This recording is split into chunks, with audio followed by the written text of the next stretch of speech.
at a tender age, I have a troubled mind as to how I will be pleasing to God and also at the same time be pleasing in the eyes of the voodoo. Two of my siblings died before I was born. So my mother was seeking protection all through her pregnancy with me. My mother was made to believe that when she goes to the voodoo shrine regularly, she will be protected from the witches.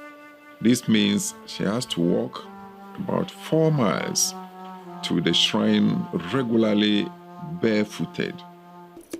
I got baptized into the Catholic Church. There we were taught that those who worship idols, the voodoos, will be burnt in an everlasting hellfire. I was terrified. The priest said, I can still go ahead being an idol worshiper and at the same time being a Catholic. I became disturbed. I became confused.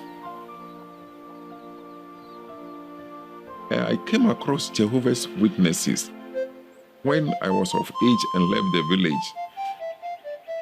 I bombarded them with questions. So I demanded a book.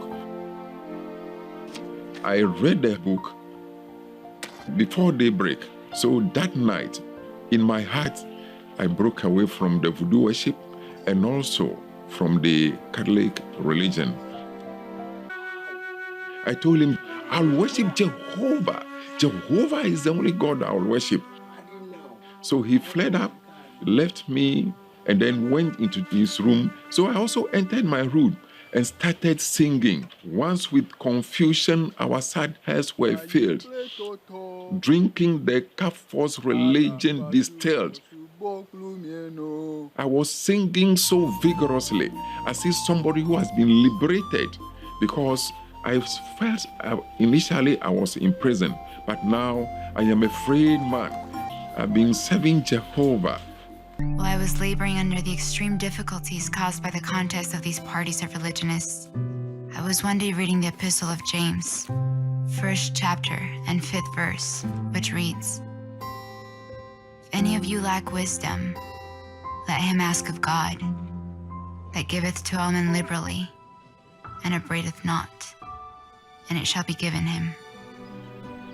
The best way of finding truth is simply go to the origin of all truth and ask. Please, who do I have to follow? Scientology. The Catholic Church. To the prophet Joseph Smith. The Seventh-day Adventists.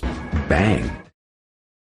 I started to have a very strong feeling of missing something and seeking something, and at the same time noticing that he sees the world in a different way. It really had such a profound impact on me that I started to do a lot of reading, and very quickly reading about Judaism, the pieces started to fall together where I just felt like I had found my way home. I have a very short answer to people who ask me, why on earth would you want to convert, to Orthodox Judaism? And I say, because God told me to.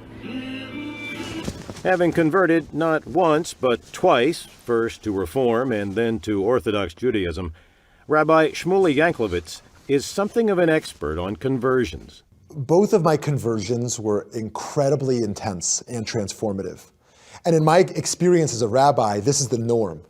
And a friend of mine who was praying for me at that moment said he sensed Mother Mary came to me, took pity on me, and asked her son to save me.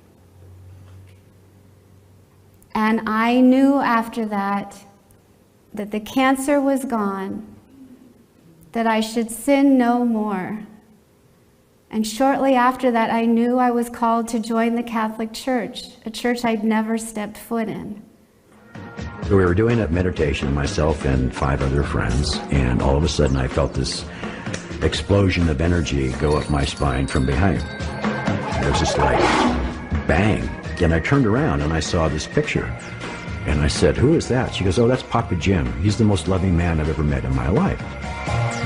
And so I knew that I had to find Jim Jones in People's Temple. And finally, at one point, I surrendered. I said, "Okay, God, I want you. I want truth more than I want this book." And once I made that choice, I made that surrender, all the turmoil, all the struggle, everything lifted. I had no idea the cross. I really had no idea what Jesus Christ had done for me. No idea the plan of salvation.